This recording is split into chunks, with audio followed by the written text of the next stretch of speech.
My dear viewers and learners, welcome, নমস্কাৰ। তৃতীয় শ্ৰেণীৰ গণিত পাৰ্ট 5 ভিউ পেজ নং 67 সাতষষ্ঠি পেজ। ইয়াৰ আগৰ ভিডিঅ'ত 66 পেজলৈকে বুজোৱা হৈছিল। ইয়াত দিছে ভিতৰৰ বৃত্তটোত থকা সংখ্যাটোৰ পৰা মাজৰ বৃত্তটোত থকা সংখ্যাবোৰ বিয়োগ কৰি বিয়োগফলৰ বাহিৰৰ বৃত্তটোৰ খালী ঠাইবোৰত লিখা। তাৰমানে কি বুজিলোঁ, এই যে বৃত্তটো দিছে, এই বৃত্তটোত এটা মাজত এটা সংখ্যা দিছে, এই সংখ্যাটো হ'ল 900। এই 900ৰ পৰা তাৰপিছত আৰু এটা বৃত্ত দিছে, সেই সংখ্যাবিলাক আমি বিয়োগ কৰি লিখিব লাগে। আমি কিদৰে লিখিম? এতিয়া ইয়াত প্ৰথমতে দিছে 900ৰ পৰা 700 বিয়োগ কৰিলে 200 হয়। তাৰ পিছত কি আছে 900, আমি কি লিখিম? 900 লিখিম। ইয়াত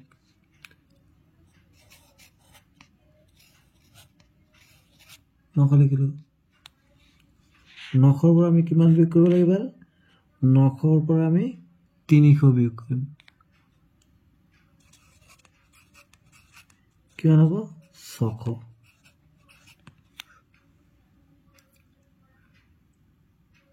ইয়াৰ ভিতৰত আছে আকৌ 900ৰ পৰা আমি এতিয়া কিমান বিয়োগ কৰিম? 500। 900 বিয়োগ 500 সমান কি হ'ব? 900ৰ পৰা 500 গ'লে 400। তাৰমানে শূন্যটো শূন্যই থাকিলে, এককতো শূন্য আছে, দশকতো আৰু শতকত ইয়াত 9 আছে, ইয়াত আছে 5। 9ৰ পৰা 5 বিয়োগ কৰি 400। তাৰপিছত কি আছে? 900ৰ পৰা 100 বিয়োগ কৰিব লাগে। 900 বিয়োগ 100, তাৰমানে 9ৰ পৰা 1 গ'লে 8, তাৰমানে 800।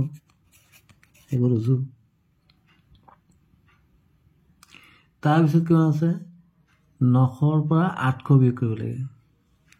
এতিয়া আমি 900ৰ পৰা কিমান বিয়োগ কৰিম? 800। কিমান হ'ব এইটো? 100। তাৰপিছত কি আছে? 900ৰ পৰা 400 বিয়োগ কৰিব লাগে। 900ৰ পৰা কিমান বিয়োগ কৰিম? 400। 400 বিয়োগ কৰিলে কিমান হ'ব? 500। এতিয়া আমি বৃত্তটোত বহাই লওঁ। আমি পাইছিলোঁ 900ৰ পৰা 700 বিয়োগ কৰিলে কিমান পাইছিলোঁ? 200। 900ৰ পৰা এতিয়া 300 বিয়োগ কৰি কিমান পালোঁ আমি? 600। আৰু 900ৰ পৰা 500 বিয়োগ কৰি কিমান পাইছিলোঁ আমি? 400। আৰু 900ৰ পৰা 100 বিয়োগ কৰি পাইছিলোঁ আমি 800। আৰু 900ৰ পৰা 800 বিয়োগ কৰি 900ৰ পৰা 100 বিয়োগ কৰি 800 পাইছিলোঁ। 900ৰ পৰা 800 বিয়োগ কৰি 100। তাৰপিছত 900ৰ পৰা 400 বিয়োগ কৰিলে 500।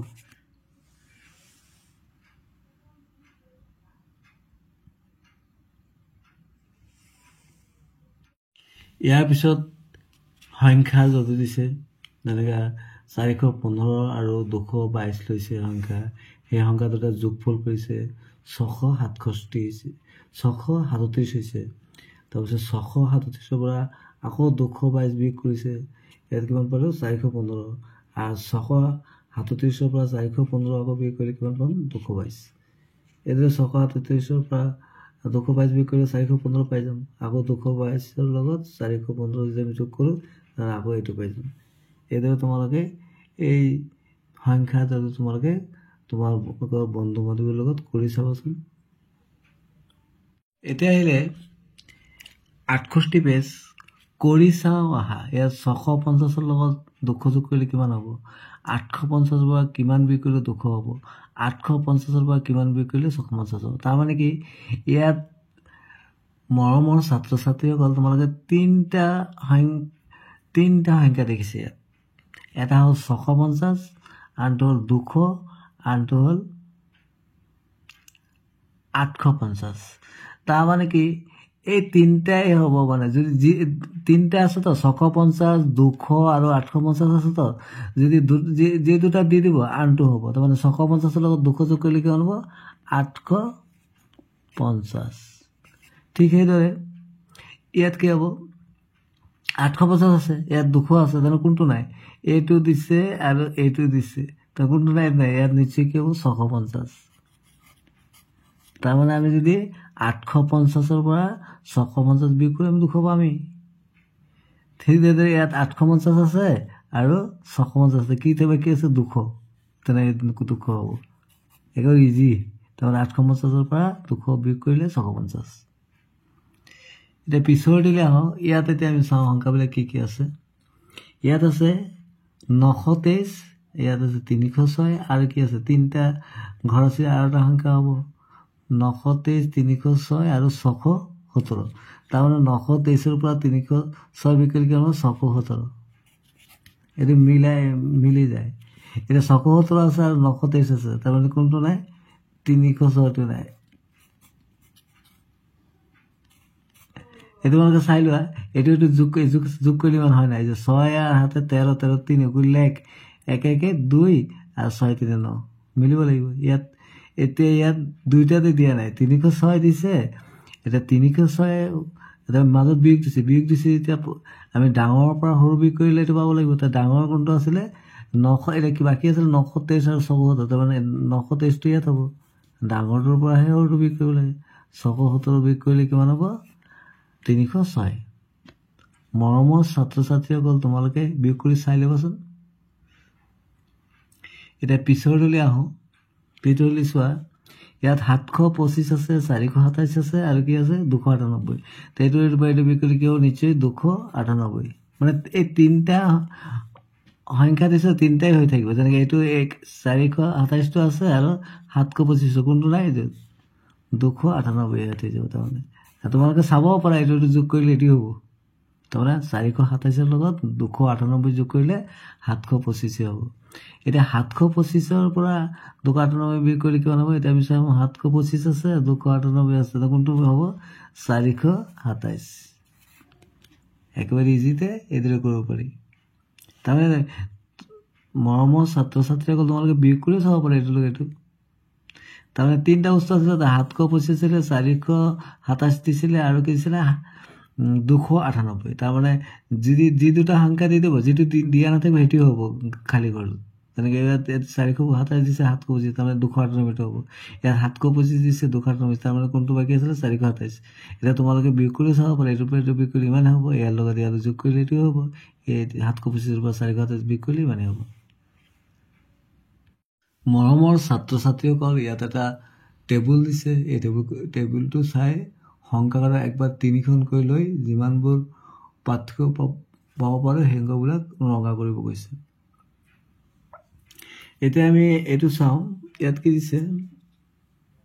খালী বাকচত সংখ্যাবোৰ উলিয়াও আহা। ইয়াত 697, তাৰমানে 1 কমিলে 696 আৰু 1 কমিলে কি হ'ব? 695। আকৌ 1 কমিলে কি হ'ব? 694 আৰু 1 কমিলে 693।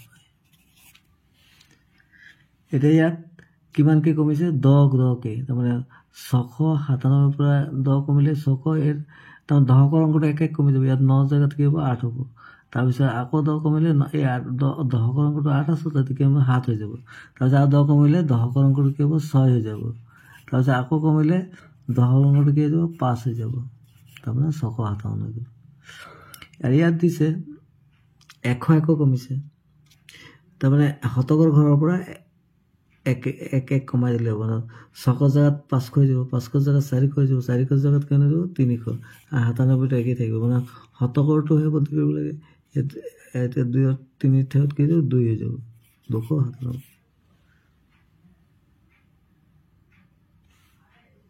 মৰমৰ ছাত্ৰ ছাত্ৰীসকল, ইয়াত দিছে ক অংকৰ লগত খ অংক মিলাও। ক অংকত 415 যোগ 50, ইয়াত খ অংক দিছে 870 যোগ 30। এতিয়া আমি মিলাব হ'লে আমি কি কৰিব লাগিব? প্ৰথমে আমি এনেই যোগ কৰি ল'ব লাগিব, তেতিয়াহে মিলাব পাৰিম। এতিয়া 415 লগত 50 যোগ কৰিব লাগিব। 400 আৰু কিমান আছে? 50 30 65। তেতিয়াহ'লে আমি মিলাবলৈ সুবিধা হ'ব। 327 200, 300 শতকৰটো পাৰিব। 300 2 3 2 5 527। এইটো কি? 700 800 900 হৈ গ'ল। ইয়াত 840 পৰা 40 বিক কৰিব 800 থাকিব 920 পৰা 220 তাৰমানে 20টো আছে একক দশক গ'ল আৰু ইয়াত 9 পৰা শতকত 2 গ'ল কিমান গ'ল 700 এতিয়া এইফালে আমি খ অংকটো যোগ কৰি ল'ব লাগিব যোগ যে 870 লগত 30 যোগ কৰি কিমান 900 750 পৰা 50 গ'লে 700 425 লগত 40 যোগ কৰিলে 440 মানে 65 627 পৰা 100 গ'লে তাৰমানে শতকৰটো 1 কমি যাব তাৰমানে কিমান 527 এইটো 600 পৰা 600 লগত 200 যোগ কৰিলে শতকত 6 আছে শতকত 2 আছে 800 এতিয়া আমাৰ মিলাবলৈ ক অংকৰ লগত খ অংক মিলাবলৈ হৈ যায় এতিয়া আমাৰ প্ৰথমে কি আছিলে ইয়াত আছিলে 415 লগত 50 যোগ কৰিম 465 465 কোনটো থৈছে যোগ কৰিছো 465 তাৰমানে এইটোৰ লগত এইটো মিলিব তাৰপিছত এই দুটা যোগ কৰি আমি কৰিছো 527 কোনটো যোগ কৰিছে এইটো 527 মানে 627 পৰা 100 গ'লে 527 তে এইটোৰ লগত এইটো মিলিব তাৰপিছত এইটো 900 ক'ত হৈছিলে এইটো লগত 870 লগত 30 যোগ কৰিলে 900 আৰু ইয়াত 750 লগত 150 যোগ কৰিলে 900 তাৰপিছত 800 ক'ত আছে এইটো 800 600 লগত 200 যোগ কৰিলে 800 এটা 700 আৰু তাই থাকিলে ক'ত আছে এইটো 700 এইটো 750 পৰা 50 যোগ কৰিলে 700 আমি এইদৰে মিলাব লাগিব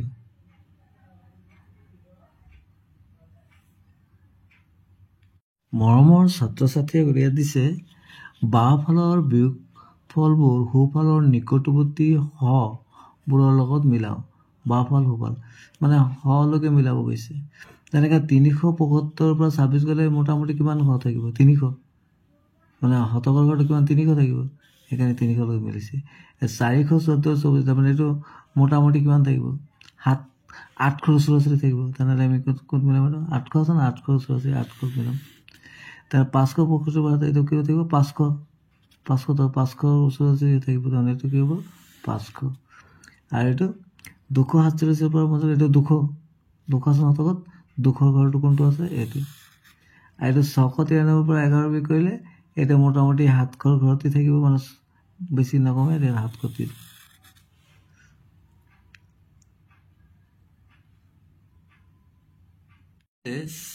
চাকি বিক্ৰী কৰি পোৱা টকাৰে ৰাজেন খুৰাই বিজয়াৰ বাৰু চোলা এটা আৰু মিঠাই টোপোলা কিনিলে আজি মই চাকি বিক্ৰী কৰি 947 টকা পালোঁ 397 টকাৰে তোমালৈ চোলা এটা কিনিলোঁ 148 টকাৰে মিঠাই কিনিলোঁ তাৰমানে 947 টকা পাইছিলে 397 টকাৰে চোলা কিনিছিলে আৰু 148 টকাৰে মিঠাই কিনিছিলে তাৰমানে 397 মানে প্ৰায় 400 ওচৰা-ওচৰি তো 947 পৰা যদি 400 টকা গুচি গ'ল তাৰ কিমান থাকিলে 500 মান থাকিলে 500 পৰা আকৌ 148 গ'লে কিমান থাকিব 350 তেনেহ'লে ইয়াত কি দিছে অনুমান কৰি কৰিব গৈছে মিঠাই আৰু চোলাটো কিনোতে ৰাজন খুৰাৰ মুঠ কিমান খৰচ হ'ল অনুমানিক কিমান খৰচ হ'ব মিঠাই কিনোতে 150 আৰু চোলা কিনিবলৈ মোটামুটি 400 ধৰিলোঁ তো কিমান খৰচ হৈছে 400 500 550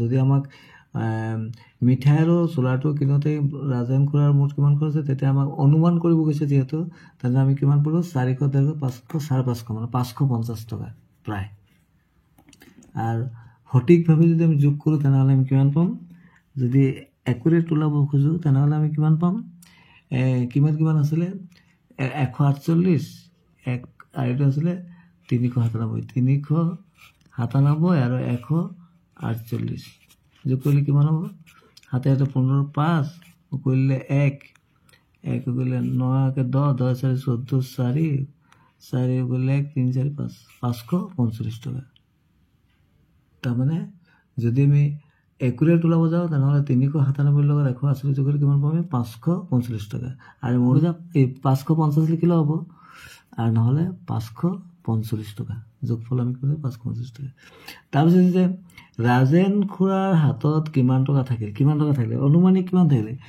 550 নিচিনা খৰচ হৈ গ'লে ধৰক 500 গুচি গ'ল 9ৰ পৰা 500 গ'লে কিমান 9ৰ পৰা 5 গ'লে 400 থাকি গ'ল অনুমানিক কিমান টকা থাকিল ৰাজংশৰ হাতত 400 এতিয়া যদি আমি সঁচা প্ৰকৃত ওলাব খোজো তেনেহ'লে আমি কি কৰিম এই যে কিমান টকা আছিলে 947 947 পৰা খৰচ হৈছিলে 545 বিক কৰি দিয়ে যদি হাতৰ পৰা 5 গ'লে 2 4 5 0 9 পৰা 402 টকা ৰাজে বিয়োগৰ সমস্যা সাজোৱা মালা মানে বগৰী বুটিলে মালাই 71টা আৰু মানে ইমানটা বগৰী বুটিলে এই তথ্যৰাজিৰ পৰা বিয়োগৰ সমস্যা সাজিব পাৰিনে মালাই 71টা আৰু আমিনাই 240টা বগৰী বুটিলে কোনে বেছি বগৰী বুটিলে আমিনাই কিমানটা বগৰী বেছিকৈ বুটিলে এইদৰে আমি বিয়োগৰ প্ৰশ্ন সাজিব পাৰোঁ তাৰমানে কিমান বেছি আছিলে আমি 234 পৰা 170 বিয়োগ কৰি দিলে পাই যাম আমি আমিনাই কিমান বেছি বগৰী বুটলিছিলে Thanks for watching. Stay connected.